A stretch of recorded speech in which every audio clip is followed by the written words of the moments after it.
Rut pasal 1 ayat 1 sampai dengan 22. Rut dan Naomi.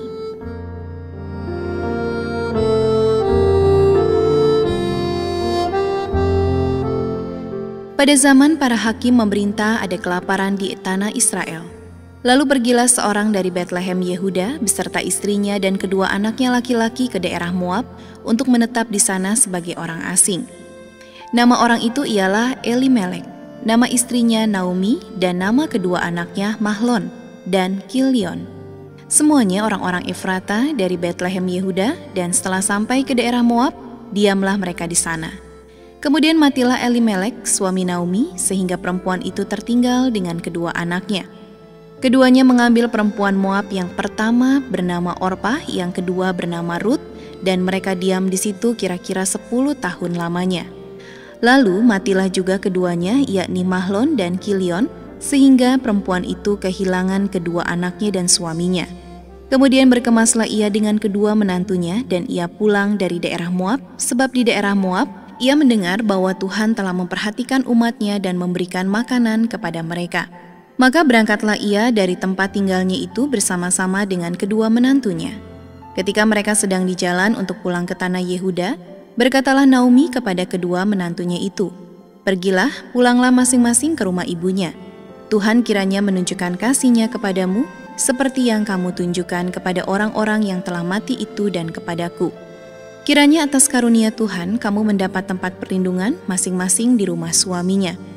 Lalu diciumnyalah mereka, tetapi mereka menangis dengan suara keras dan berkata kepadanya, "Tidak, kami ikut dengan engkau pulang kepada bangsamu." Tetapi Naomi berkata, "Pulanglah anak-anakku, mengapakah kamu turut dengan aku? Bukankah tidak ada lagi anak laki-laki yang kulahirkan untuk dijadikan suamimu nanti? Pulanglah anak-anakku, pergilah, sebab sudah terlalu tua aku untuk bersuami. Seandainya pikirku, ada harapan bagiku dan sekalipun malam ini aku bersuami, bahkan sekalipun aku masih melahirkan anak laki-laki, masakan kamu menanti sampai mereka dewasa? Masakan karena itu kamu harus menahan diri dan tidak bersuami? Janganlah kiranya demikian anak-anakku, bukankah jauh lebih pahit yang aku alami daripada kamu sebab tangan Tuhan teracung terhadap aku?" Menangis pula mereka dengan suara keras. Lalu Orpah mencium mertuanya itu minta diri, tetapi Rut tetap berpaut padanya. Berkatalah Naomi, "Telah pulang iparmu kepada bangsanya dan kepada para allahnya. Pulanglah mengikuti iparmu itu." Tetapi kata Rut, "Janganlah desak aku meninggalkan engkau dan pulang dengan tidak mengikuti engkau. Sebab kemanapun engkau pergi, ke situ jugalah aku pergi, dan di mana engkau bermalam, di situ jugalah aku bermalam. Bangsamulah bangsaku dan Allahmulah Allahku. Di mana engkau mati, aku pun mati di sana, dan di sanalah aku dikuburkan. Beginilah kiranya Tuhan menghukum aku, bahkan lebih lama lagi daripada itu, jikalau sesuatu apapun memisahkan aku dari engkau selain daripada maut." Ketika Naomi melihat bahwa Rut berkeras untuk ikut bersama-sama dengan dia, berhentilah ia berkata-kata kepadanya, dan berjalanlah keduanya sampai mereka tiba di Betlehem. Ketika mereka masuk ke Betlehem, gemparlah seluruh kota itu karena mereka, dan perempuan-perempuan berkata, "Naomikah itu?" Tetapi ia berkata kepada mereka, "Janganlah sebutkan aku Naomi, sebutkanlah aku Mara, sebab Yang Maha Kuasa telah melakukan banyak yang pahit kepadaku. Dengan tangan yang penuh aku pergi, tetapi dengan tangan yang kosong Tuhan memulangkan aku. Mengapakah kamu menyebutkan aku Naomi? Karena Tuhan telah naik saksi menentang aku, dan Yang Maha Kuasa telah mendatangkan malapetaka kepadaku." Demikianlah Naomi pulang bersama-sama dengan Rut, perempuan Moab itu menantunya, yang turut pulang dari daerah Moab. Dan sampailah mereka ke Betlehem pada permulaan musim menuai jelai.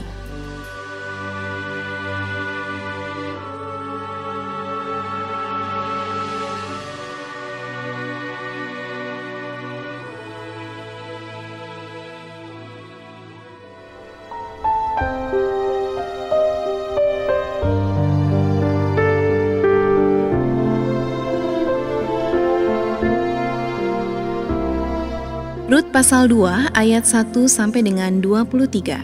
Rut bertemu dengan Boas.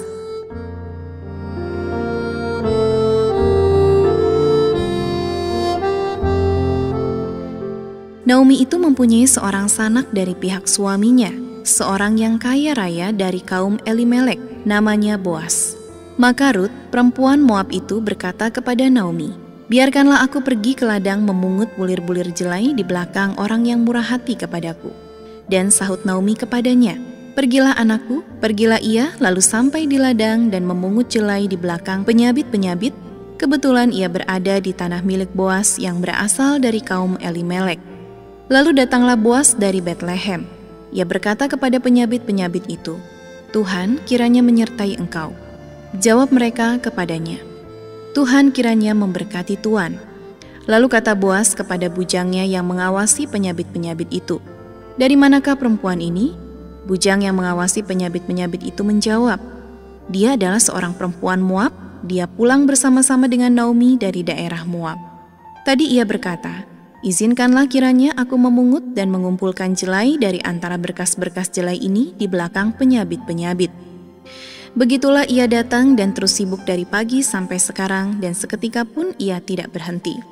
Sesudah itu berkatalah Boas kepada Rut, "Dengarlah dahulu anakku, tidak usah engkau pergi memungut jelai ke ladang lain, dan tidak usah juga engkau pergi dari sini, tetapi tetaplah dekat pengerja-pengerjaku perempuan. Lihat saja ke ladang yang sedang disabit orang itu. Ikutilah perempuan-perempuan itu dari belakang. Sebab aku telah memesankan kepada pengerja-pengerja lelaki, jangan mengganggu engkau. Jika engkau haus, pergilah ke tempayan-tempayan dan minumlah air yang dicedok oleh pengerja-pengerja itu." Lalu sujudlah Rut menyembah dengan mukanya sampai ke tanah dan berkata kepadanya, "Mengapakah aku mendapat belas kasihan daripadamu sehingga Tuhan memperhatikan aku, padahal aku ini seorang asing?" Boas menjawab, "Telah dikabarkan orang kepadaku dengan lengkap segala sesuatu yang engkau lakukan kepada mertuamu sesudah suaminya mati, dan bagaimana engkau meninggalkan ibu bapamu dan tanah kelahiranmu serta pergi kepada suatu bangsa yang dahulu tidak engkau kenal. Tuhan kiranya membalas perbuatanmu itu, dan kepadamu kiranya dikaruniakan upahmu sepenuhnya oleh Tuhan, Allah Israel yang di bawah sayapnya engkau datang berlindung." Kemudian berkatalah Rut, "Memang aku mendapat belas kasihan daripadamu ya tuanku, sebab Tuhan telah menghiburkan aku dan telah menenangkan hati hambamu ini, walaupun aku tidak sama seperti salah seorang hamba-hambamu perempuan." Ketika sudah waktu makan, berkatalah Boas kepadanya, "Datanglah kemari, makanlah roti ini dan celupkanlah suapmu ke dalam cuka ini." Lalu duduklah ia di sisi penyabit-penyabit itu, dan Boas mengunjukkan berti gandum kepadanya. Makanlah Rut sampai kenyang, bahkan ada sisanya. Setelah ia bangun untuk memungut pula, maka Boas memerintahkan kepada pengerja-pengerjanya, "Dari antara berkas-berkas itu pun ia boleh memungut, janganlah ia diganggu.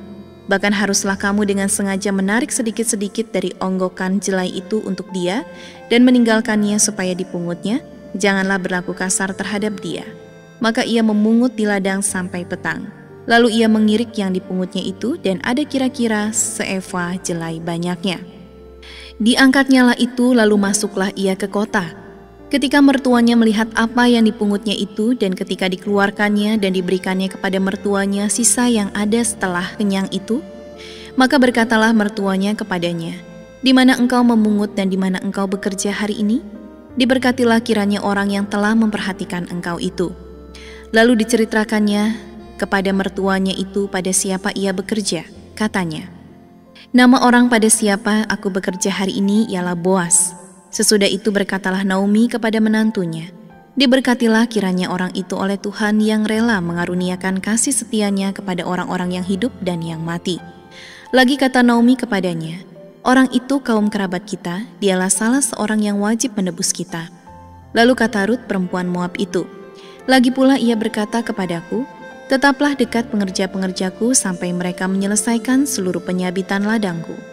Lalu berkatalah Naomi kepada Rut menantunya itu, "Ya anakku, sebaiknya engkau keluar bersama-sama dengan pengerja-pengerjanya perempuan, supaya engkau jangan disusahi orang di ladang lain." Demikianlah Rut tetap dekat pada pengerja-pengerja perempuan Boas untuk memungut, sampai musim menuai jelai dan musim menuai gandum telah berakhir.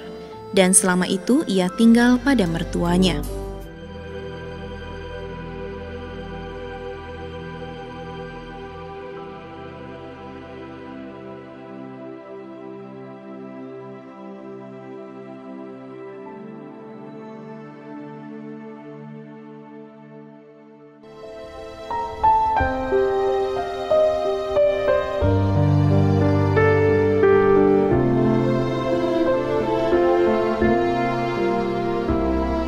Rut pasal 3 ayat 1 sampai dengan 18. Rut dan Boas di tempat pengirikan.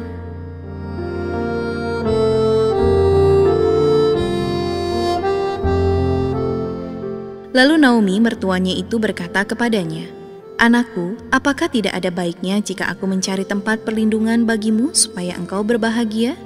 Maka sekarang bukankah Boas yang pengerja-pengerjanya perempuan telah kau temani itu adalah sanak kita? Dia pada malam ini menampai jelai di tempat pengirikan.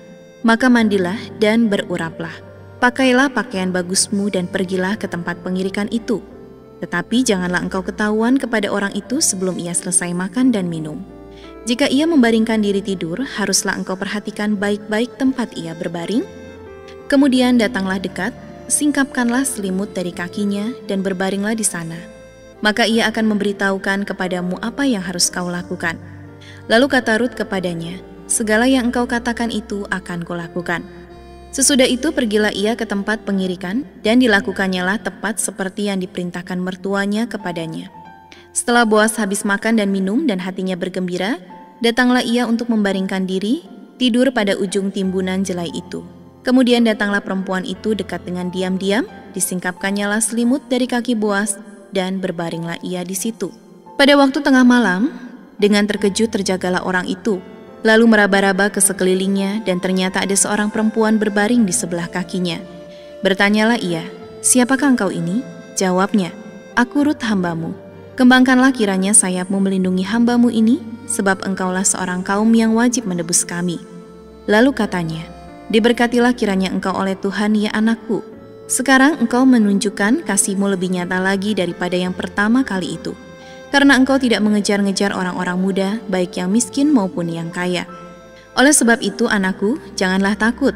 Segala yang kau katakan itu akan kulakukan kepadamu. Sebab setiap orang dalam kota kami tahu bahwa engkau seorang perempuan baik-baik. Maka sekarang, memang aku seorang kaum yang wajib menebus, tetapi walaupun demikian masih ada lagi seorang penebus yang lebih dekat daripadaku. Tinggallah di sini malam ini dan besok pagi, jika ia mau menebus engkau, baik, biarlah ia menebus. Tetapi jika ia tidak suka menebus engkau, maka akulah yang akan menebus engkau demi Tuhan yang hidup. Berbaring sajalah tidur sampai pagi." Jadi berbaringlah ia tidur di sebelah kakinya sampai pagi. Lalu bangunlah ia sebelum orang dapat mengenal. Sebab kata Boas, "Janganlah diketahui orang bahwa seorang perempuan datang ke tempat pengirikan." Lagi katanya, "Berikanlah selendang yang engkau pakai itu dan tadakanlah itu." Lalu ditadakannya lah selendang itu. Kemudian ditakarnyalah 6 takar jelai ke dalam selendang itu. Sesudah itu pergilah Boas ke kota. Setelah perempuan itu sampai kepada mertuanya, berkatalah mertuanya itu, "Bagaimana anakku?" Lalu diceritakannya semua yang dilakukan orang itu kepadanya, serta berkata, "Yang 6 takar jelai ini diberikannya kepadaku, sebab katanya, engkau tidak boleh pulang kepada mertuamu dengan tangan hampa." Lalu kata mertuanya itu, "Duduk sajalah menanti anakku sampai engkau mengetahui bagaimana kesudahan perkara itu, sebab orang itu tidak akan berhenti sebelum diselesaikannya perkara itu pada hari ini juga."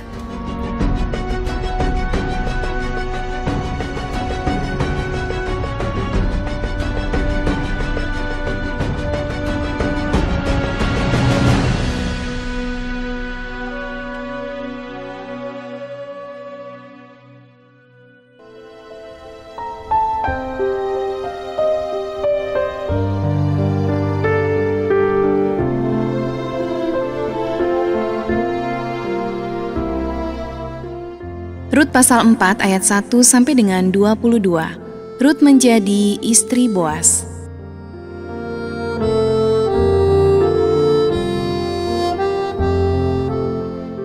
Boas telah pergi ke pintu gerbang dan duduk di sana. Kebetulan lewatlah penebus yang disebutkan Boas itu. Lalu berkatalah Boas, "Hai saudara, datanglah dahulu kemari, duduklah di sini." Maka datanglah ia, lalu duduk. Kemudian dipilihnya 10 orang dari para tua-tua kota itu dan berkata, "Duduklah kamu di sini." Maka duduklah mereka, lalu berkatalah ia kepada penebus itu, "Tanah milik kepunyaan saudara kita Elimelek hendak dijual oleh Naomi, yang telah pulang dari daerah Moab. Jadi pikirku, baik juga hal itu kusampaikan kepadamu sebagai berikut. Belilah tanah itu di depan orang-orang yang duduk di sini dan di depan para tua-tua bangsa kita. Jika engkau mau menebusnya, tebuslah. Tetapi jika engkau tidak mau menebusnya, beritahukanlah kepadaku supaya aku tahu, sebab tidak ada orang yang dapat menebusnya kecuali engkau, dan sesudah engkau, aku. Lalu berkatalah ia, aku akan menebusnya. Tetapi kata Boas, pada waktu engkau membeli tanah itu dari tangan Naomi, engkau memperoleh Rut juga, perempuan Moab, istri orang yang telah mati itu, untuk menegakkan nama orang itu di atas milik pusakanya. Lalu berkatalah penebus itu, jika demikian, aku ini tidak dapat menebusnya, sebab aku akan merusakkan milik pusakaku sendiri. Aku mengharap engkau menebus apa yang seharusnya aku tebus, sebab aku tidak dapat menebusnya. Beginilah kebiasaan dahulu di Israel dalam hal menebus dan menukar. Setiap kali orang hendak menguatkan suatu perkara, maka yang seorang menanggalkan kasutnya sebelah dan memberikannya kepada yang lain. Demikianlah caranya orang mensahkan perkara di Israel. Lalu penebus itu berkata kepada Boas, engkau saja yang membelinya. Dan ditanggalkannyalah kasutnya. Kemudian berkatalah Boas kepada para tua-tua dan kepada semua orang di situ, kamulah pada hari ini menjadi saksi bahwa segala milik Elimelek dan segala milik Kilion dan Mahlon aku beli dari tangan Naomi. Juga Rut perempuan Moab itu, istri Mahlon, aku peroleh menjadi istriku untuk menegakkan nama orang yang telah mati itu di atas milik pusakanya. Demikianlah nama orang itu tidak akan lenyap dari antara saudara-saudaranya dan dari antara warga kota. Kamulah pada hari ini menjadi saksi. Dan seluruh orang banyak yang hadir di pintu gerbang dan para tua-tua berkata, kamilah menjadi saksi. Tuhan kiranya membuat perempuan yang akan masuk ke rumahnya itu sama seperti Rahel dan Lea, yang keduanya telah membangunkan umat Israel. Biarlah engkau menjadi makmur di Efrata dan biarlah namamu termasyur di Betlehem. Keturunanmu kiranya menjadi seperti keturunan Peres yang dilahirkan Tamar bagi Yehuda, oleh karena anak-anak yang akan diberikan Tuhan kepadamu dari perempuan muda ini. Lalu Boas mengambil Rut dan perempuan itu menjadi istrinya dan dihampirinyalah dia. Maka atas karunia Tuhan, perempuan itu mengandung, lalu melahirkan seorang anak laki-laki. Sebab itu perempuan-perempuan berkata kepada Naomi, terpujilah Tuhan yang telah rela menolong engkau pada hari ini dengan seorang penebus. Termasyurlah kiranya nama anak itu di Israel, dan dialah yang akan menyegarkan jiwamu dan memelihara engkau pada waktu rambutmu telah putih, sebab menantumu yang mengasihi engkau telah melahirkannya, perempuan yang lebih berharga bagimu dari 7 anak laki-laki. Dan Naomi mengambil anak itu serta meletakkannya pada pangkuannya, dan dialah yang mengasuhnya. Dan tetangga-tetangga perempuan memberi nama kepada anak itu, katanya, pada Naomi telah lahir seorang anak laki-laki, lalu mereka menyebutkan namanya Obed. Dialah ayah Isai, ayah Daud. Silsilah Daud. Inilah keturunan Peres. Peres memperanakan Hesron, Hesron memperanakan Ram, Ram memperanakan Aminadab, Aminadab memperanakan Nahason, Nahason memperanakan Salmon, Salmon memperanakan Boas, Boas memperanakan Obed, Obed memperanakan Isai, dan Isai memperanakan Daud.